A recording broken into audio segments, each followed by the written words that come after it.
110, 111, 112 మూడింట్లోని సామర్థ్యత చూద్దాం మనం. దేవునికి మహిమ కలుగును గాక. 110 ఏముంది మొదటి వచనంలో?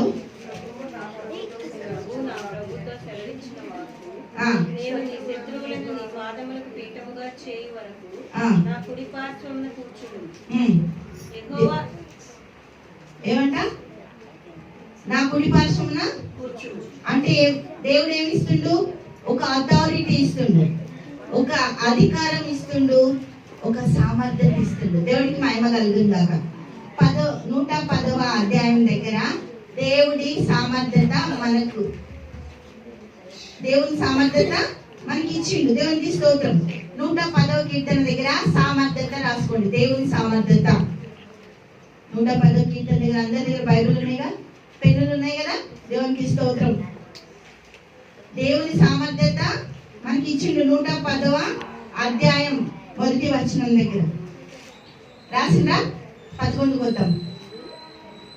111వ అధ్యాయం మొదటి వచనం ఒకసారి చూద్దాం. యెహోవాను స్తుతించుడి, యథార్థవంతుల సభలోను సమాజములోను పూర్ణ హృదయంతో నేను యెహోవాకు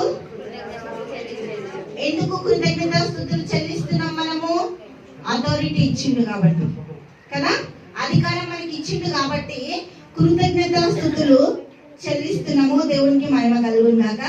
యెహోవా క్రియలు గొప్పవి, యందు ఇష్టం గల వారందరూ వాటిని హల్లెలూయా ఇష్టం గల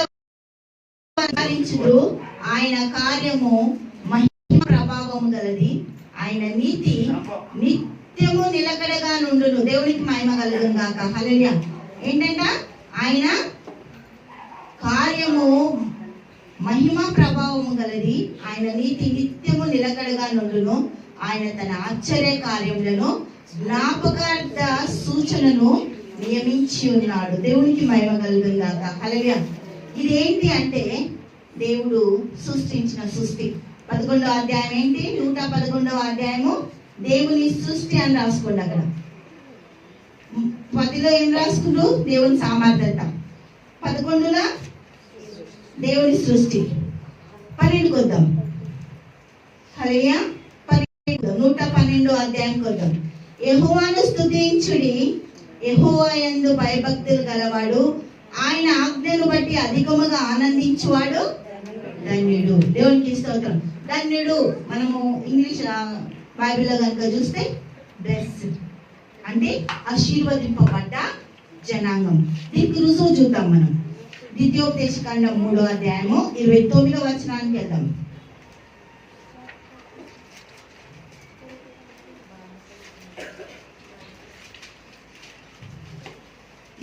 ద్వితీయోపదేశకాండం 33వ అధ్యాయము 29వ వచనం చూద్దాం. ఇశ్రాయేలు నీ భాగ్యం ఎంత గొప్పది, యెహోవా రక్షించిన నిన్ను పోలిన వాడెవడు? తీసిన ద్వితీయోపదేశకాండం 33వ అధ్యాయము 29వ వచనం ఏమంటుండు? ఇక్కడ ఇజ్రాయేల్ని సంబోధిస్తుండు, యాకోబుని కాదు.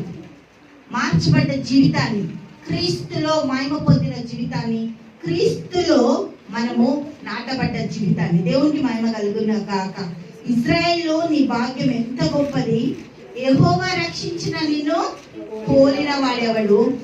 ఆయన నీకు సహకారి అయిన కేడము, నీకు ఔన్నత్యమును కలిగించు ఖడ్గము. నీ శత్రువులు నీకు లొంగినట్లుగా వారు వేషం వేయుదురు, నీవు వారిని ఉన్నత స్థలములను తొక్కెదవు. దేవునికి స్తోత్రం. 10వ అధ్యాయము కీర్తనలు 110వ అధ్యాయం మొదటి వచనంలో ఏముంది? శత్రువులందరూ అయిపోయింది. దేవునికి స్తోత్రం. 9వ నెలలో ఏం రావాలి మనకు? డెలివరీస్ రావాలి కదా. జనవరి అయిపోయింది, ఫిబ్రవరి, మార్చ్ అయిపోయింది. తల్లి ఎన్ని మాసాలు మోస్తుండ్రు? 9 నెలలు. కానీ ఇప్పుడు టెక్నికల్ ఎక్కువ పెరిగిపోయి 12 నెలలు కూడా అంట, 11 నెలలు, 13 నెలలు, 14 నెలలకు కూడా పిల్లలు పుట్టడానికి వాళ్ళు టైం ఇస్తుందంట. మరి ఆ డాక్టర్లు ఏం చదువుకుంటారో, మరి ఈ తల్లులు ఎట్లాంటి బలం ఉందో దేవునికి మహిమ కలుగును గాక కదా. డెలివరీ అంటే 9 నెలలకి దేవునికి మహిమ కలుగుతుంది.